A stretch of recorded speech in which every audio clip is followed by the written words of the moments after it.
I'm Kara Lee. I'm a birth doula, childbirth educator, and birth preparation coach. I equip birthing people and their birth partners with the knowledge, tools, and skills to bravely birth their own way.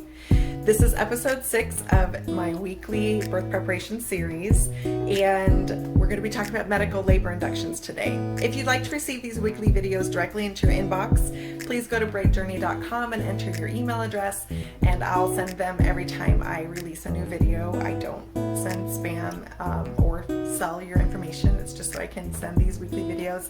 And I'll also let you know if you enter your email address at bravejourney.com, I'll let you know when registration opens for my birth preparation program. So let's get to our topic today. We're talking about medical labor induction. I'm adding the word medical because we're talking about the instance when a person is admitted into the hospital with the intention of inducing contractions with Pitocin. There are other practices, sometimes called natural labor induction practices, and those are not what we're talking about today. So today, I always have to have notes, so you'll hear ruffling papers. Thanks for your patience with that. It keeps me on track so I don't go on and on. So today, first, I'll briefly touch on some reasons for induction, as well as some of the risks of induction. 2, we'll talk about the induction process from the birthing person's perspective, so it's not an unknown. And 3, lastly, we will talk about how the fact that induction does inherently change a normal physiological process, labor and birth, is into a medical process. However, it doesn't have to be a negative experience, so I'll finish with some tips for having a successful induction. First, reasons for induction. One of the most common that I hear reasons for induction is post-term pregnancy. So you're approaching maybe 2 weeks post your due date and labor hasn't started on its own. Usually birthing by 41 weeks is the general recommendation. Some hospitals and nearly all birth centers will support a birthing person going to 42 weeks. Just a disclaimer here, I can't talk about this without sharing that both of my babies were born post-term, which means they were both past 42 weeks.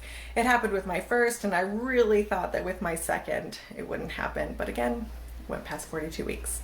I like to cook them long, I guess. Another reason that labor induction might be recommended, occasionally a care provider will suspect a big baby. There's a big margin of error with this. I'm not going to talk about it today, but it's really hard to know exactly how big a baby is from ultrasounds, but sometimes they will recommend it. That's just a fact. Sometimes they'll recommend induction because your water has broken, but labor hasn't begun on its own. Maybe if the estimated weight of your baby is actually too small, if they feel that intrauterine growth restriction is happening. Maybe high blood pressure disorders or things like other medical conditions or high-risk categories, they may recommend an induction. So there are some really good reasons for inducing sometimes, and sometimes there's not so good reasons. But that's for conversations with your medical care providers and doing your own research. Induced labor does come with risks as well. So some of the risks, to be blunt, I mentioned this earlier, the induction of labor turns a normal physiological process of labor and birth into a medicalized one. So induction does increase the likelihood of other medical interventions, and induced labors tend to be more difficult to manage without pain relief. Lastly, about 25% of people who induce their labor do end up giving birth via cesarean section. In terms of induced labors being more difficult to manage without pain medication, the reason is that Pitocin brings really effective, strong, long, intense contractions, which is good at bringing the baby, but also more difficult to manage because a normal physiologic labor that occurs spontaneously tends to have an ebb and flow of contractions. We'll talk about that a little bit later too. However, induction does not have to be a negative experience. I will include some tips at the end for how to have a successful induction. But first, the induction process. So, inducing labor can take 1 to 3 days. Yes, up to 3 days sometimes. And spoiler alert, at the end, one of the tips I recommend is bringing entertainment. Bring movies on your laptop so you can enjoy your life while you're there before labor starts. The first step of labor is usually softening the cervix. So, birthing people will often check into the hospital in the evening, and a cervical or vaginal check will be done and a Bishop score will be given. So the Bishop score is looking at how ready is the cervix for labor. So they're going to look at the ripeness of the cervix. How soft is it, or is it still quite firm? Dilation, has the cervix started to open yet, or is it still quite closed? Effacement, has the cervix started to thin yet? Position, has it started to move forward yet? The station of the baby, is the baby still really high, or is the baby lowered into the pelvis?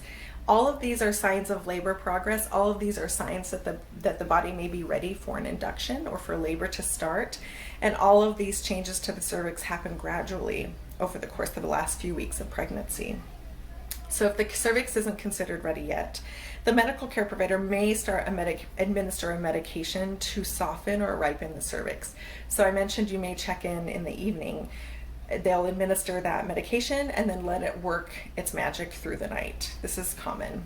And then the next morning, they'll check the cervix again, and if it's still not soft enough or ripe enough, they will again administer another dose of the medication. So this is why bringing entertainment is nice. Let's see. Birthing people should try to rest off and on as much as possible through that first process, because the hope is that eventually contractions will start and labor will get intense.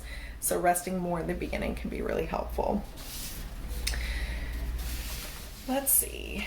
Sometimes, once the cervix is dilated and soft enough, they'll insert a Foley bulb in for a Foley bulb induction. So the Foley bulb is like a deflated, basically a balloon that they'll insert up into the cervix, and then they'll inject and fill it with, not this big, but they'll fill it up with saline solution, and then just give it time to allow gravity to let the weight of that saline solution balloon begin to put pressure on the cervix and invite dilation. And hopefully the cervix responds by dilating, and then the Foley bulb just eventually falls out. And hopefully by that point contractions have started. But if they haven't, then the next step of induction, if the cervix is considered soft enough and ripe enough and thin enough, is for Pitocin to be administered to start contractions. Pitocin is administered, it's an IV medication.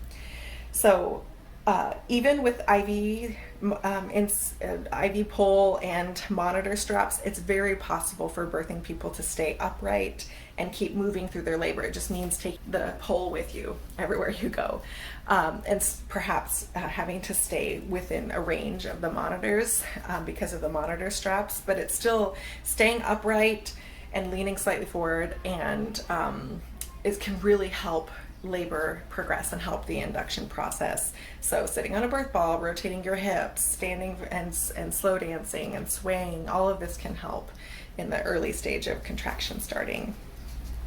Where am I at? So I mentioned earlier, Pitocin tends to bring really effective, strong, long contractions.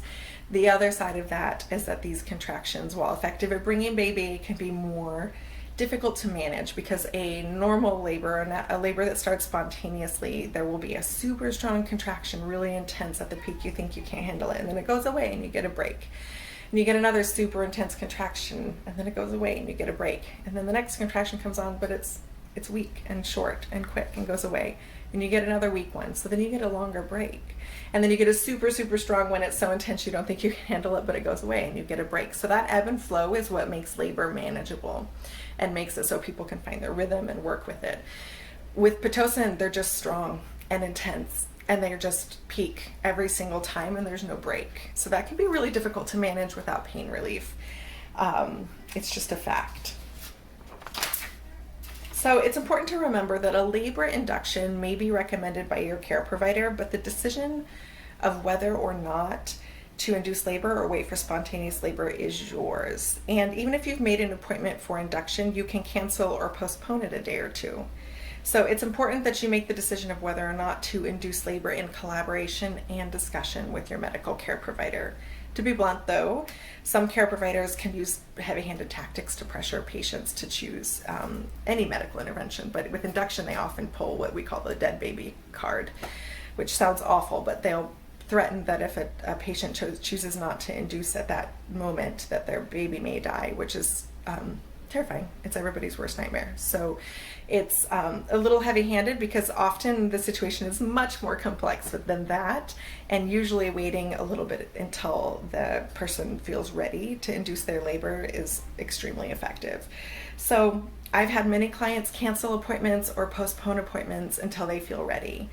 And as you decide whether or not to induce labor, you can reflect, you can pray, prepare, Put your hand on your belly and connect with your baby, connect with your birth partner, connect with your body, your mind, connect with spirit, and really choose what feels right for you. And going into an induction with that mindset, having just taken a little bit of time to prepare and to get in a good place, can make it a much more positive experience. So if you decided to have an induction and you're going into it, let's make sure you're not afraid. So here are some tips to help you have a successful induction. Bring entertainment. Inductions can take 2 to 3 days. So starting with the cervix softening, bring movies and TVs and shows and anything to keep yourself busy.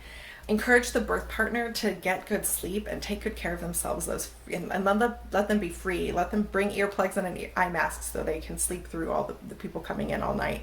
Encourage them to go run errands or go pick up some good, not hospital food, takeout, and bring it back. Let them come and go. The first stage can be really draining, and you want your birth partner to preserve their energy so they're there for you when things get really intense later on.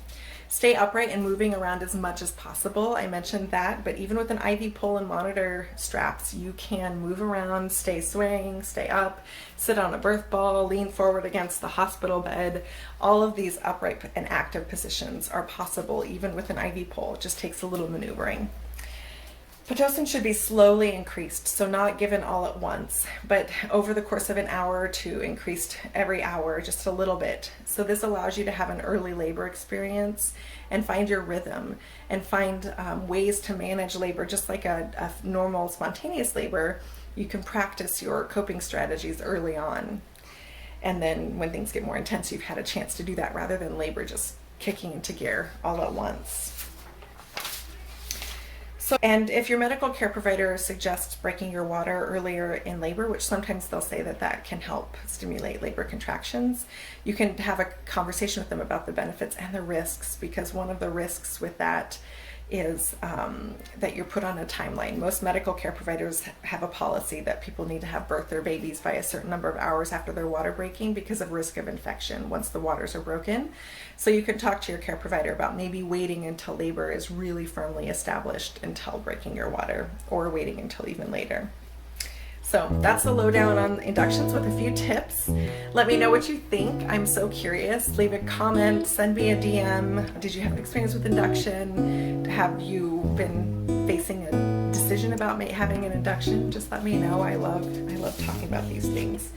If you'd like to receive these weekly videos directly into your inbox, go to bravejourney.com and give me your email address and I'll send these to you. And let me know if there are any topics that you are curious about or you wish you'd known before you had a baby or you're curious about right now, because I'm always thinking about things to talk about. Any topics on the table. Thank you very much.